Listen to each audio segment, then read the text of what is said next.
Hello everyone, জ্ঞানজ্যোতি coaching সেন্টারের পক্ষ থেকে তোমাদের সকলকে জানাই আরও একবার স্বাগত। আজকের ক্লাসে আলোচনার বিষয় হচ্ছে তোমরা যারা বিদ্যাসাগর ইউনিভার্সিটির অধীনস্থ বিভিন্ন কলেজগুলিতে পড়াশোনা করছো, তোমাদের জন্য আজকের ক্লাসে NEP first semester major 1 history থেকে কিন্তু এই ষোড়শ মহাজনপদ যে বিষয়টা বা টপিকটা রয়েছে এটা নিয়ে কিন্তু আলোচনা করব, যেটা কিন্তু তোমাদের সিলেবাসের মধ্যে থেকে একটা খুবই গুরুত্বপূর্ণ বিষয়, যে 16 মহাজনপদস বা ষোড়শ মহাজনপদ। ঠিক আছে, আচ্ছা, আলোচনার বিষয় শুরু করার আগে তোমাদেরকে একটা ছোট্ট ইনফরমেশন দিয়ে রাখি যে তোমরা যারা যারা ভাবছো আমাদের সঙ্গে এই সেমিস্টারে অনলাইনে যুক্ত হবে, তারা স্ক্রিনে দুটি নাম্বার দেখতে পাচ্ছ। এই নাম্বার দুটি হলো আমাদের জ্ঞানজ্যোতি কোচিং সেন্টারের অফিসিয়াল হেল্পলাইন নাম্বার। যে কোনো একটি নাম্বারে যোগাযোগ করে আমাদের সঙ্গে যুক্ত হয়ে যেতে পারো। এছাড়াও তোমাদেরকে তোমাদের সেমিস্টারে কোর্স ফি সম্পর্কে একটু বলে রাখি। তোমরা যারা মেজরের স্টুডেন্টস রয়েছো তোমাদের জন্য কোর্স ফি রয়েছে 1299, এবং তোমরা যারা মাইনরের স্টুডেন্টস রয়েছো তোমাদের জন্য কোর্স ফি রয়েছে 699। ঠিক আছে, এর সাথে সাথে তোমাদেরকে কোর্স ডিটেলস সম্পর্কে একটু বলে রাখি যে এই কোর্স ফির বিনিময়ে যে তোমরা যে আমাদের সঙ্গে যুক্ত হবে, তো তোমরা কি কি সুযোগ সুবিধাগুলি পেয়ে যাচ্ছ। প্রথমত তোমরা পেয়ে যাচ্ছ প্রপার গাইডেন্স, তার সাথে সাথে recorded classes, high quality notes এবং 100% কমন সাজেশনসগুলো কিন্তু পেয়ে যাচ্ছ। ঠিক আছে, চলো এই ছিল ইনফরমেশনের বিষয়। এবার আলোচনার বিষয় শুরু করছি। প্রথমত আমরা জানবো এই মহাজনপদের উদ্ভব সম্পর্কে। ঠিক আছে, দেখো মহাজনপদটা যে রয়েছে এবং এই মহাজনপদের উদ্ভব কি করে হলো সেই বিষয়টা একটু দেখে নিই। যে খ্রিস্টপূর্ব 6ষ্ঠ শতকে গঙ্গা উপত্যকায় দ্বিতীয় নগরায়নের সূচনা হয়, যেখানে কি হচ্ছে লোহার ব্যাপক ব্যবহার কৃষিতে উদ্বৃত্ত উৎপাদন নিশ্চিত করছে এবং অর্থনীতিটা কি হচ্ছে শক্তিশালী হচ্ছে।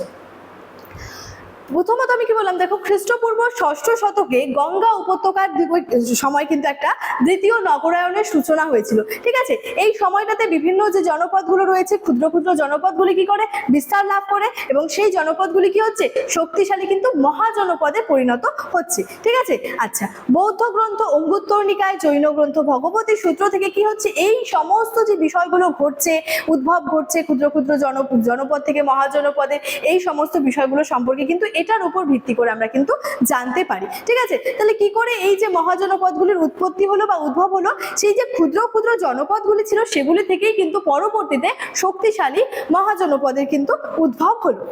এবার রয়েছে দেখো 16টি প্রধান মহাজনপদ। ঠিক আছে, কি বলেছে দেখো 16টি প্রধান মহাজনপদের মধ্যে আর কি যারা ছিল, প্রথমে হচ্ছে অঙ্গ, মগধ, বৃজি, মল্ল, কাশী, তারপরে কোশল। এই অঞ্চলগুলি মানে এই অঞ্চলগুলি কিন্তু ছিল অর্থনৈতিকভাবে অত্যন্ত সমৃদ্ধ। তাহলে এই যে এই সমস্ত যে অঞ্চলগুলি এগুলো কি ছিল অর্থনৈতিকভাবে সমৃদ্ধ ছিল। তারপর রয়েছে দেখো বৎস, চেদি, অবন্তী, সুরসেন, মৎস্য, এগুলা কি ছিল মূলত রাজনৈতিক কিন্তু কেন্দ্র ছিল, বিশেষত এই অবন্তী আর মৎস্যটা। তারপরে রয়েছে কুরু, পাঞ্চাল, গান্ধার, কম্বোজ, অশ্মক।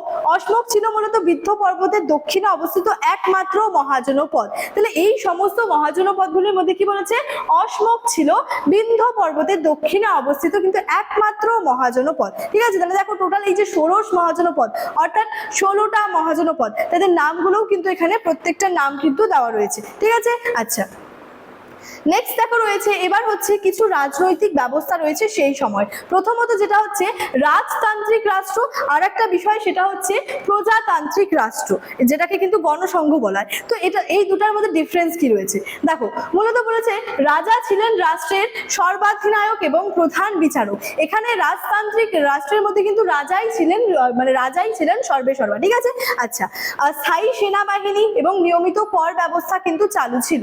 ব্রাহ্মণ মন্ত্রীদের সহায়তায় রাজ্য পরিচালনাটা হতো।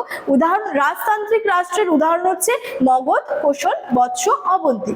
এবার প্রজাতান্ত্রিক রাষ্ট্র, এটার মধ্যে কি রয়েছে দেখো। রাজ্যের শাসনভার কোনো একক রাজার হাতে ছিল না, নির্বাচিত প্রতিনিধিদের দ্বারা গণপরিষদ রাজ্যটা কিন্তু শাসন করত। আলোচনা বা ভোটাভুটির মাধ্যমে সর্বসম্মত সিদ্ধান্ত গৃহীত হতো। এখানের উদাহরণ হচ্ছে বৃজি আর মল্ল। তাহলে মূলত ডিফারেন্স হচ্ছে রাজতান্ত্রিক রাষ্ট্রের মধ্যে কি ছিলেন রাজা ছিলেন, ঠিক আছে, রাজাই প্রধান ছিলেন। প্রজাতান্ত্রিক রাষ্ট্রের মধ্যে কি হচ্ছে রাজ্যের শাসনভারটা কোনো একক কারো হাতে কিন্তু ছিল না, কি হতো নির্বাচিত কোনো এক প্রতিনিধির দ্বারা কিন্তু এখানে রাজ্যটা শাসন করা হতো। এবার দেখো রয়েছে মগধের অপ্রতিহত উত্থান। তাহলে এই যে সমস্ত আমরা 16টা মহাজনপদের নাম জানলাম, তাদের সম্পর্কে খানিকটা হলেও কিছুটা জানলাম, তো তাদের মধ্যে থেকে কিন্তু মগধ সর্বা হয়ে কিন্তু জিতেছিল, মগধের কিন্তু উত্থানটা ঘটেছিল। তো কেন? মূলত দেখো বলেছে ষোড়শ মহাজনপদের মধ্যে মগধ সবচেয়ে শক্তিশালী সাম্রাজ্য হিসেবে আত্মপ্রকাশ করে। এর পেছনে ছিল ভৌগোলিক ও কৌশলগত সুবিধা, খনিজ সম্পদের প্রাচুর্য, তারপর হচ্ছে গহীন অরণ্য থেকে প্রাপ্ত যুদ্ধ হাতি, বিম্বিসার অজাতশত্রুর মতো দূরদর্শী শাসকদের সুযোগ্য নেতৃত্ব মগধকে ভারতের প্রথম অখণ্ড সাম্রাজ্যে কিন্তু পরিণত করেছিল। এবং মগধকে কেন্দ্র করে পরবর্তীতে কি হলো, মৌর্য সাম্রাজ্যের কিন্তু ভিত্তিটা স্থাপিত হয়েছিল। ঠিক আছে, তাহলে কি হলো, এই যে ষোড়শ মহাজনপদ, 16টা মহাজনপদের নামগুলো কি রয়েছে, ঠিক আছে, তাদের অবস্থান সম্পর্কে কি রয়েছে, কি করে সেই মহাজনপদগুলির উত্থান হলো, এবং সেই সব দিয়ে মগধের উত্থানটা কি করে হলো, যার পিছনে বেশ কিছু কারণ ছিল, সেই সমস্ত বিষয়গুলো কিন্তু এখানে নিয়ে তোমাদের সঙ্গে আলোচনা করলাম। নেক্সট দিনের ক্লাসের মাধ্যমে তোমাদের সঙ্গে কিন্তু আলোচনা করব এই যে মগধের যে শেষ পর্যন্ত মগধের উত্থান হলো, মগধের উত্থানের পেছনে বেশ কিছু কারণ রয়েছে, যেটা নিয়ে নেক্সট দিনের ক্লাসে কিন্তু আলোচনা করব। চলো, আজকের ক্লাসে আলোচনার বিষয় এতটাই, দেখা হচ্ছে নেক্সট ক্লাসে। Thank you.